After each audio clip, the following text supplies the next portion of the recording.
बच्चों, source of प्रति minute गति का डिक्टेशन। Yes, start.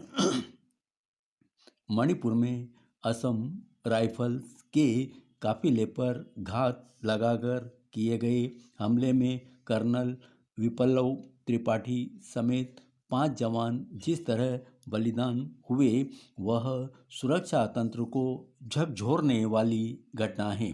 यह घटना इसलिए कहीं अधिक भयावह है क्योंकि इसमें कर्नल की पत्नी और बेटे की भी जान गई। इस हमले के पीछे मणिपुर में सक्रिय पीपुल्स लिबरेशन आर्मी नामक समूह को जिम्मेदार माना जा रहा है, लेकिन यह हमला अन्य किसी गुट की भी करतूत हो सकती है। आमतौर पर मणिपुर और पूर्वोत्तर के अन्य राज्यों में सक्रिय हथियारबंद गुटों को उग्रवादी समूह कहकर संबोधित किया जाता है, लेकिन उन्हें आतंकी संगठन के रूप में ही चिन्हित किया जाना चाहिए। उनकी गतिविधियों को भी आतंकी हरकतों के रूप में रेखांकित किया जाना चाहिए और उनका मुकाबला भी उसी कठोरता से किया जाना चाहिए जैसे अन्य आतंकवादी गुटों से निपटा जाता है। यह ठीक है कि मणिपुर के मुख्यमंत्री से लेकर रक्षा मंत्री और प्रधानमंत्री तक ने इस हमले के लिए जिम्मेदार आतंकियों को बख्शे न जाने की बात कही है, लेकिन यह सुनिश्चित करने की आवश्यकता है कि न केवल इस हमले के दोषियों को ठिकाने लगाया जाए, बल्कि उनके खुले छिपे समर्थकों पर भी प्रहार किया जाए। इससे इनकार नहीं कि बीते कुछ समय में पूर्वोत्तर में हिंसा, अलगाववाद और उगाही में लिप्त किस्म के समूह की गतिविधियों पर एक हद तक लगाम लगी है, लेकिन इसकी अनदेखी नहीं की जा सकती कि ऐसे समूह रह रहकर सिर उठाते रहते हैं और जब तब सुरक्षा बलों को निशाना भी बनाते हैं।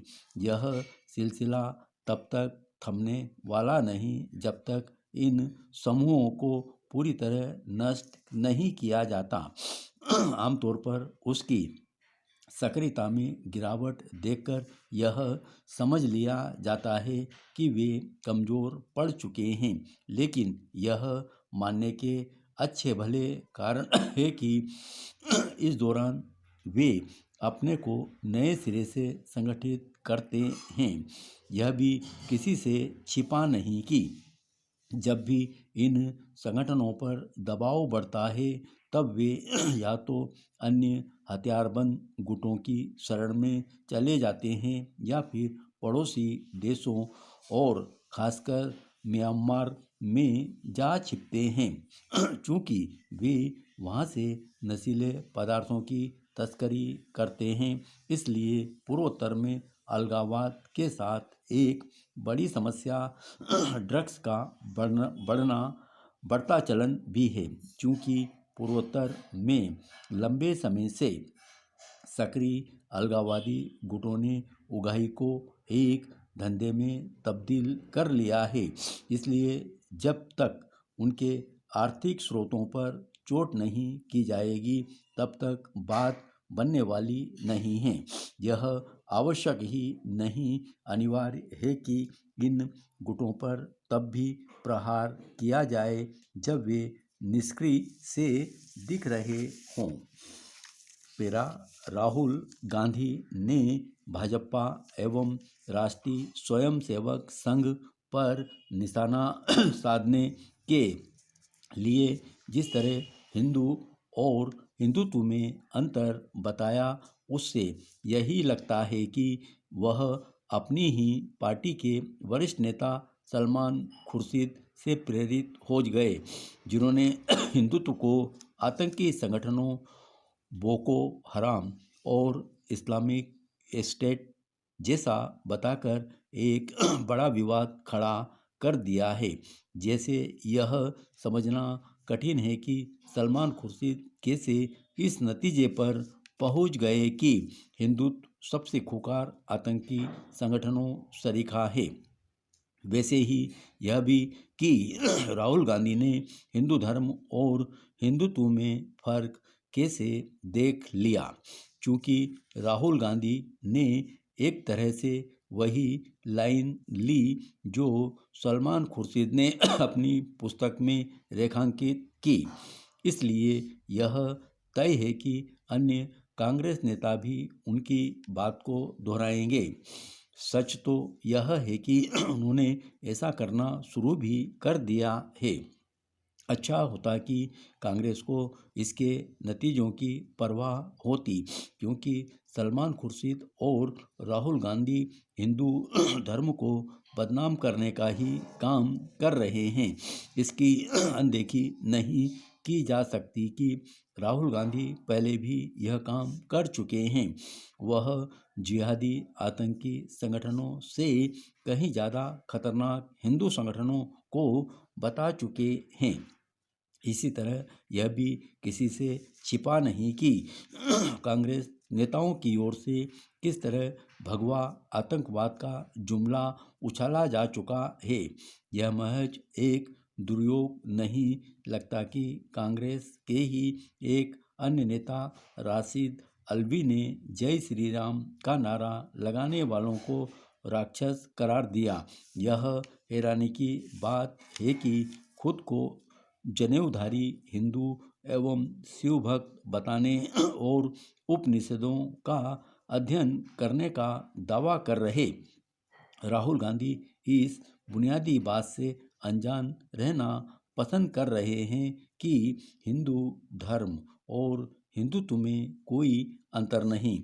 इसका मतलब है कि वह न तो हिंदू धर्म से परिचित हैं और न ही उसके गुणों एवं उसकी प्रकृति यानी हिंदुत्व से। इससे इनकार नहीं कि कांग्रेस को भाजपा संघ के साथ अन्य हिंदू संगठन रास नहीं आते, लेकिन इसका यह मतलब नहीं कि वह हिंदुत्व को बदनाम करने का काम करे और इस बहाने हिंदू धर्म को नीचा दिखाए। जब हिंदुत्व का समस्त आधार ही हिंदू धर्म है और हिंदू संस्कृति को वही परिभाषित करता है, तब फिर राहुल गांधी या फिर सलमान खुर्शीद यह कैसे कह सकते हैं कि ये दोनों अलग अलग हैं। हिंदुत्व को हिंसा और नफरत का पर्याय बताना एक तरह से हिंदू धर्म पर प्रहार करना है। हिंसा की घटनाओं को किसी धर्म विशेष से जोड़ना एक शरारत ही है।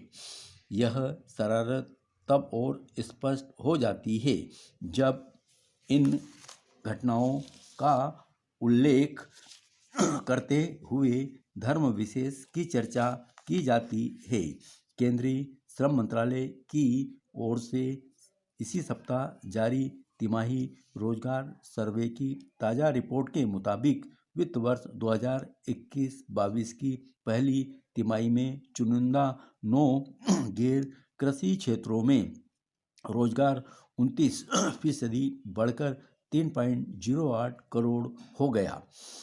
पहली नज़र में प्रभावी लगने वाले इस आंकड़े की चमक थोड़ी कम पड़ती है जब स्पष्ट होता है कि यह संख्या 2013-14 के आर्थिक सेंसस से के दौरान दिए गए आंकड़ों की तुलना में है।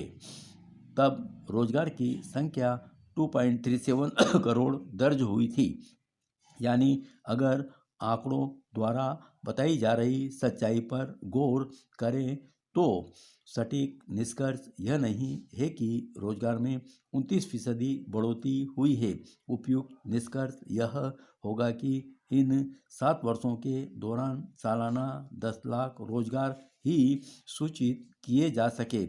वैसे भी भारतीय अर्थव्यवस्था साल 2017-18 से ही स्लो डाउन का शिकार रही है। धन्यवाद।